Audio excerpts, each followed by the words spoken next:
Hi friends, welcome back to my channel. আর setup দেখে বুঝতেই পারছো যে review on the wheels, that means directly cinema হলের বাইরে থেকে তোমাদের জন্য রিভিউ করছি। তো এখন যে সিনেমাটা নিয়ে তোমাদের সাথে কথা বলবো সেটা হচ্ছে শ্রী স্বপন কুমারের বাদামি হায়নার কবলে। এই সিনেমাটা এটা রিলিজ করেছে হইচই স্টুডিওজ এর মানে প্রোডাকশন হাউসের তরফ থেকে আজকে সিনেমা হলে। তো কেমন লাগলো আমার এই সিনেমার ডিটেলসে কথা বলবো এই ভিডিওতে। রিকোয়েস্ট একটাই, ভিডিওটা শুরু থেকে শেষ পর্যন্ত দেখো। আর কোনো কিছু যদি ভালো লেগে থাকে তাহলে ভিডিওটাকে লাইক, শেয়ার আর চ্যানেলটাকে অবশ্যই সাবস্ক্রাইব করে নিও। দেখো, মূলত স্বপন কুমার বাংলা সাহিত্যের এরকমই একটা ভুলে যাওয়া অধ্যায়, যাকে 90s এর কিডস যা 80s এর যারা কিডস তারা একটা নস্টালজিয়ার মতো মনে রেখেছেন, কিন্তু তার বই কোনোদিনই বুক শেলফে শোভা পায় না। তার বই আজকালকার দিনেও ইনফ্যাক্ট মানে খুব কম পাবলিশার, মানে খুব কমই আর কি পাবলিশড হয়। এবং একটা এখন বোধহয় একটা রচনা সমগ্র টাইপের একটা কিছু বেরিয়েছে, খুব কম বই মেলায় দেখতে পাওয়া যায়। একটা সময় ছিল যার রঙিন এই সমস্ত প্রচ্ছদ এবং ওপরের এই মানে বলতে পারো যে মলারগুলো দেখার পরে আমরা ছোটবেলায় তাড়িয়ে উপভোগ করতাম। তো পাল্প ফিকশন প্রথমবার বাংলাতে যিনি লিখেছিলেন, তো সেই স্বপন কুমারের আর কি তৈরি চরিত্রের নাম হচ্ছে দীপক চ্যাটার্জি, যাকে নিয়ে মূলত গল্পটা।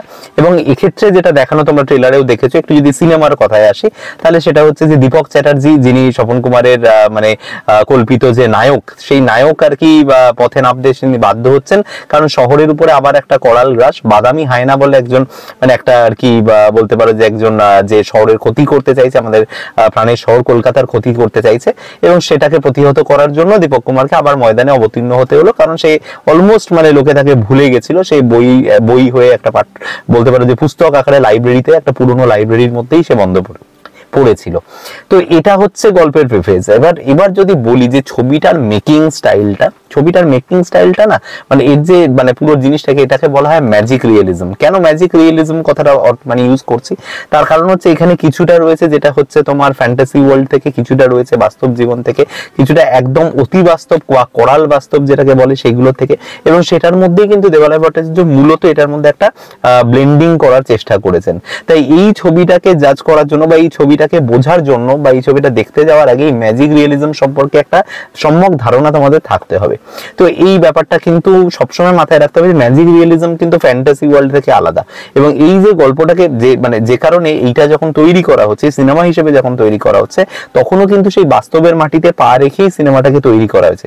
যে কারণে কিন্তু স্বপন কুমারের চরিত্রটা এখানে কিন্তু একদম রক্তে মাংসে, যেখানে কিন্তু অথারকে দেখতে পাওয়া যাচ্ছে সে কিন্তু গল্পটা কাগজের পাতায় লিখছে, বরং দীপক চ্যাটার্জিটা এখানে কিন্তু বলতে পারো যে একটা তার কাল্পনিক চরিত্র, যে কিন্তু তার পেনের বলতে পারো যে একটা দাগ নার হ্যাঁর উপরে কিন্তু তার সমস্ত অ্যাক্টিভিটিস নির্ভর করছে। একটা সিন জাস্ট কোট করে বলতে চাই যে তার বাইকের তেলটি ফুরিয়ে গেল, সে আর চ্যালেঞ্জটি অ্যাকসেপ্ট করলো না, এর আগে কালিটা শেষ হয়ে গেছে তাই অ্যাকসেপ্ট হয়ে গেল।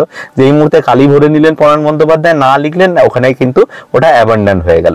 এই যে ব্যাপারটা, এই ব্যাপারটাকে রাখা হয়েছে। এবং বাস্তবটা কেন বলছে এখানে রাখা হয়েছে, অনেকগুলো জিনিস, যেমন ধরো আমাদের লেকটাউনের যে বড় ঘড়িটা রয়েছে সেটাকে বিগ বেন বলা হয়েছে। তো এইরকম অনেক জিনিস রয়েছে যেগুলো কিন্তু কটাক্ষ করা হয়েছে। শহরটাকে লন্ডন বলা হয়েছে, নদীর নাম টেমস বলা হয়েছে। তারপরে এরকম বহু জায়গায়, তারপরে ধরো আমাদের যে বাংলা সাহিত্যে যে ডিটেকটিভ গল্প, তার যে আধিক্য এবং সেই গল্পের মধ্যে মানে তার যে মানে বলতে পারো যে বৈশিষ্ট্যগুলো, যে একটা লাস্টে গিয়ে একটা ড্রয়িং রুমে বসে কেস সলভ হবে, তারা মানে পথে নামতে চান না, বা ধরে নাও যে এখানে তাদেরকে যেটা বলা হয় যে মগজাস্ত্রের মাধ্যমে প্রবলেম সলভ করা হয়, মানে বুঝতেই পারছো এখানে মূলত কিন্তু বলা হয়েছে যে তোমার এখানে তোমার ফেলুদা এবং ব্যোমকেশকেই কটাক্ষ করে এই কথাগুলো বলা হয়েছে। তো সেই বাস্তবের জায়গাটা থেকেও কিন্তু ছবিটা কখনো এগিয়ে যায়নি। This is the best part of it. এবং সবার শেষে যে তোমার শত্রু হচ্ছে রাষ্ট্র, এটা কিন্তু একটা বিরাট বড় পলিটিক্যাল স্টেটমেন্ট যেটা কিন্তু এই ছবিটা রেখেছে। তো এই বিষয়গুলোকে তোমাকে বুঝতে হবে টু আন্ডারস্ট্যান্ড দিস ফিল্ম।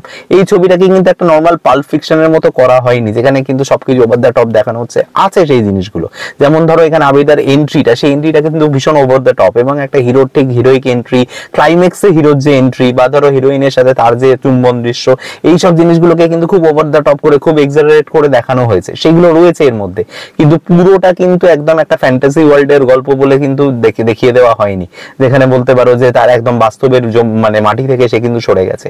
তো সেই যে ব্যালেন্সিংটা না, এই যে বাস্তব এবং মানে তোমার বর্তমান সময় এবং তার সাথে হচ্ছে সেই ফেয়ারি টেল, সেই জায়গা জায়গাটাকে কিন্তু খুব সুন্দরভাবে ব্যালেন্স আউট করা হয়েছে এই ছবিতে। এবং এই ছবিতে অবশ্যই দীপক চ্যাটার্জির চরিত্রে আবিদার পারফরমেন্স খুব ভালো। আবিদা ফেলুদা করেছেন, ব্যোমকেশ করেছেন এবং দীপক চ্যাটার্জি করছেন, সোনাদা করেছেন। তো সব জায়গায় মানে সেখানে সে নিজের একটা বলতে পারে সেলফ ক্রিটিসিজম করছে বারবার করে সিনগুলোতে, বলছে কেন আপনার গোয়েন্দারা কি এখন গুপ্তধন খুঁজতে ব্যস্ত নাকি কোনো ধাঁধা সলভ করছে। তো এই রকম, বা ধরো আপনি স্বপন কুমারকেও সে ক্রিটিসাইজ করছে, সে বারবার বলছে যে আপনি কি সেরকম একটা রবীন্দ্রসঙ্গীত ঢোকাতে পারবেন একটা গোয়েন্দা গল্পের মধ্যে, বা এখানে কি মগজাস্ত্র দেখানোর জন্য সেখানে কি আপনি একটা ছন্দ মিলিয়ে একটা কিছু এরকম ধাঁধা তৈরি করতে পারবেন।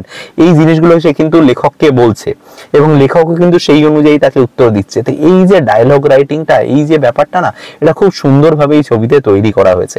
এবং ওই যে বারবার বললাম যে সেলফ ক্রিটিসিজমের জায়গা, তাহলে এখন তাহলে যখন একদম ধরো চিরাচরিত গল্পটা আবার সেই জায়গাতে চলে আসছে, মানে বলতে পারে যে ন্যারেশনটা, যে সে আবার কিন্তু সেই একই পদ্ধতিতে সে কিন্তু মানে বলতে পারে দুষ্টের দমন আর শিষ্টের পালন করতে যাচ্ছে, তখন বলছে কেন সহ্য হলো না, আবার আমাকে সেই ফেলুদা, আমাকে সেই ফেলুদা ব্যোমকেশ হতে বাধ্য করছেন, আমি যে অন্যরকম ছিলাম সেটা কি আপনাদের সহ্য হলো না, আমাকে আবার সেই বাস্তবের জমিতে নিয়ে আসছেন যেখানে তাদের সাথে আমাকে কম্পিট করতে হয়। তো এরকম মানে অসাধারণ কিছু ডায়লগ রয়েছে এবং মানে বাংলা পাঠককুলকে নাড়িয়ে দেওয়ার মতো কিছু ডায়লগ রাইটিং রয়েছে, এবং সাথে যেটা বললাম আবিদার পারফরমেন্স রয়েছে, এবং পাল্প ফিকশনের যে ওই ফ্লেভারটা একটু যে আনক্যানি হবে, একটু আনইউজুয়াল হবে জিনিসগুলো, সেই জিনিসগুলো কিন্তু এর মধ্যে রয়েছে। তো এইটাই, এই যে ডিফারেন্সিয়েট করার ব্যাপারটা, এইটা ধরতে না পারলে এই ছবিটা এনজয় করা সম্ভব না। তো এইটাকে তোমাদেরকে ধরতে হবে প্রথমত। দ্বিতীয় হচ্ছে গানের ব্যবহার। ছবিতে যে সমস্ত জায়গায় গানগুলো রয়েছে সেই গানের ব্যবহার খুব ভালো। এবং ছবিতে যদি আদার্স বাকিদের কথা বলি, তো প্রতীকদার কথা বলি, শ্রুতির কথা বলি, বা ধরো তোমার বাকি যারা যারা অভিনয় করেছে তাদের অভিনয় কিন্তু একদম মানে বলতে পারো যথাযথ, এবং পরাণ বন্দ্যোপাধ্যায় ঠিক যেরকমটা দরকার, যে বলতে পারো যে একটু ক্রিটিসাইজ করা আবি চট্টোপাধ্যায়কে, সেই সমস্ত জায়গাগুলো খুব সুন্দর লাগছে দেখতে।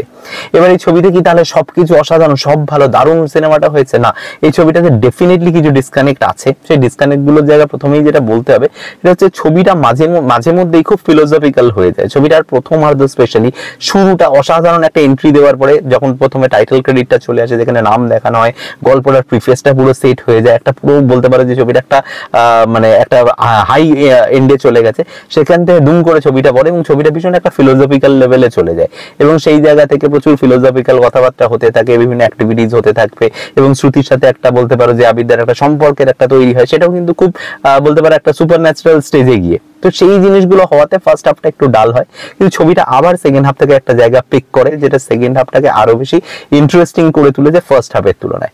তো ওভারঅল যদি আমি বলি তাহলে বলবো যে যারা ম্যাজিক রিয়েলিজমের গল্প পছন্দ করেন, শুধুমাত্র কিন্তু এই ব্যঙ্গমির গল্প ভেবে কিন্তু দেখতে গেলে হবে না, যেখানে শুধু ফেয়ার ডিটেলস দেখানো হবে, তা কিন্তু এটা নয়।